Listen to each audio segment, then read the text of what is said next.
I want you right now, think about how you act when it's not your own life on the line. Imagine one of your boys is going through relationship drama, or maybe he's getting broken up with. All of a sudden, you're the most logical guy on the planet. You're like a lawyer. He calls you up at midnight complaining about his girlfriend for maybe the 10th time this year. He's telling you how she doesn't respect him, or that they argue about the same stupid things over and over again. But if you're sitting on the couch listening to him, the answer is so obvious. Like, it's right in front of your face. You just tell him like, bro, like, why are you putting yourself through this? Just break up with her. It's obviously not working out. You make it sound like it's the easiest thing in the world because you're not the one in it. You're not feeling the pain. But I find it so crazy how we can solve everybody else's problems, every other person's relationship issues in like 5 seconds flat. But we'll happily stay in our own miserable situation until we're blue in the face for years. And we've been kind of conditioned to think that staying in a bad relationship is actually what fighting for love and fighting for a relationship is. And that walking away means you're just giving up and you're weak and that you lost. But honestly, sometimes there's a lot of situations where breaking up is the healthiest and most mature thing you could do.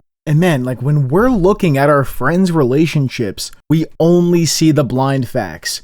We see that they're unhappy. We see that their partner is not treating them well and that they're treating them really bad. And we think, oh yeah, like 1 + 1 = 2. The math is simple. It shakes out. But when it's our own lives, all of a sudden we're not looking at facts. We're fighting against our memories, our feelings, our ingrained emotions. And that's a task. Every time you have a massive, exhausting fight with your girlfriend or boyfriend, your brain immediately tries to protect you by dragging up some memory as protection from years and years ago. You think about that one road trip or how happy you are when you first started dating. And then you tell yourself, that's who you really are. That's who this relationship is. This fighting, it's just temporary. It's just now. And then all of a sudden the phase lasts 6 months. Then it lasts a year. Then it lasts multiple years. And if you're being honest with yourself, you're probably not actually in love with the person who is standing in front of you in that case. You know, you're in love with the memory of who they used to be or the hope of who you wanted them to become. And honestly, at that point, you're just holding on to a ghost. It's not a good place for your mind to be, and it doesn't lead to progress. It's a lonely way to live because you're just waiting for a change that's probably not coming your way. People change, and sometimes two people just grow apart, and there's nothing you could do. I'm not saying all this to sound like I've got it all figured out and that I've worked out the correct solution and I'm so perfect. That's why I'm talking over Call of Duty gameplay. Like, no. I know exactly how brutal this is. I've gone through it before, and it completely wrecked my life for a long time. You know, years ago, I had my first really serious relationship. I was 18 years old when it began. I was 21 years old when it ended. And we were together for 3 years. And if you asked me back then, I would have said like, oh yeah, like this is really it. This is a great relationship. But I had no idea what I was talking about. I tied my entire identity to this person. I tied my entire identity and my concept of what I was to this one person. And then she broke up with me. And rightfully so. You know, we didn't have some mature mutual conversation about it, but she just called it off. She broke up with me 3 years over in just an instance, and my entire world fell apart. Not even to be dramatic, when she left, I felt this literal weight on my chest constantly. You know, I woke up the next morning and I didn't even know who I was supposed to be anymore, what I was supposed to do, my daily routine, my weekend plans, my sense of security. That was a big one. Security. The security for my future. Everything that we've been building is just gone. 3 years extinguished like a fire. And I'm telling you, at that time, I genuinely believed it was the worst possible thing that could have ever happened to me. I was angry, I was confused, and I spent many months and years trying to rack my brain, trying to figure out what I could have done wrong, what I could have done right. Like, oh, maybe if I had just paid more attention, or if I hadn't argued about stupid things and died on stupid hills, maybe she'd still stay. And like, it wasn't some quick bounce back either. Like, you see these videos or movies where a guy gets dumped and has a sad couple of days and just kind of moves on, goes out to the bar and meets somebody new. And that's not how it works, at least not for me. It took me 3 solid years to actually come back. And for 3 years, I carried that baggage around in a serious way. I'd have weeks where I thought I was doing great, and then I would just randomly contemplate and get sad, and then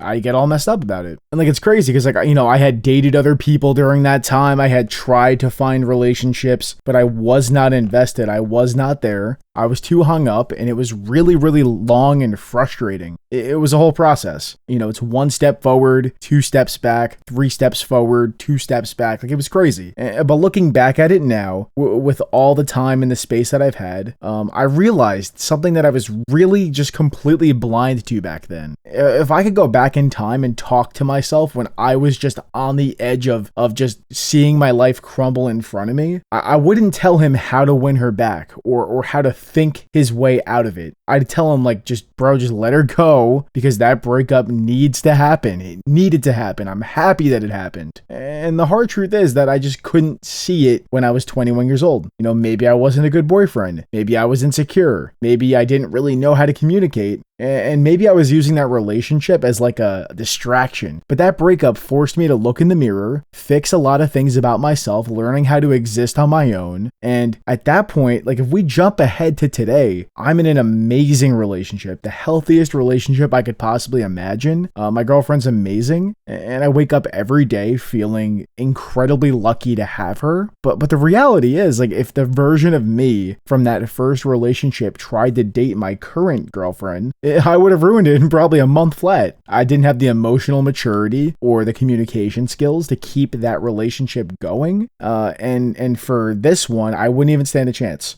I had to go through the absolute misery of that first breakup to destroy the foundation and rebuild on top of it. To become the person who could actually handle and appreciate how great my relationship is now. And even though that breakup sucked, and even though it took me years to get over it, I am genuinely grateful that it had happened. It was the only thing that could have forced me out and to force me to grow up in that way and rebuild my relationship identity from scratch. So if you're going through a breakup, people love to tell you things like, oh yeah, bro, like, everything happens for a reason, yada, yada, yada. There's plenty of fish in the sea. I'm sure you love hearing that one. And when you're hurting, those phrases just sound incredibly annoying. It almost sounds like dismissive, but the core idea is actually true. As much as you don't want to hear it, it is true. The pain isn't pointless. It's a whole learning process, and even if it doesn't feel like it right now, it's true. I just feel like we gotta stop looking at relationships like they are a test, whether you either pass or you fail. It was good or it was bad. It was on, but it was off. It's honestly a lot more like a science experiment than it is a test. Think about how that works. A scientist doesn't walk into a lab or walk into a set and mix 2 chemicals together and see that they don't react and then say, well, I'm a failure. I did this. I caused it to be this way. Like, science is a lie. I'm never doing this again. They don't do that because they know a failed experiment is just useful data. It tells you, okay, this mix doesn't work. Now we know. Now we can write it down. Now we can change the plan. You clean up the table, you write down what you learned, and you change the variables for the next time you try. That's how it goes. But for some reason, when it comes to relationships, we just expect ourselves to get it right first attempt, no matter what. And we think that if a relationship actually ends, it means we completely wasted our time. Sunken cost. People look back at a 2-year or a 5-year relationship that ended and say, man, I wasted all those years of my life. But like, being honest, did you really waste that time? Because in my opinion, you probably learned what you're willing to put up with and what you aren't. You probably learned what you want. You learned how to act when you get angry. You learned what kind of communication you need to feel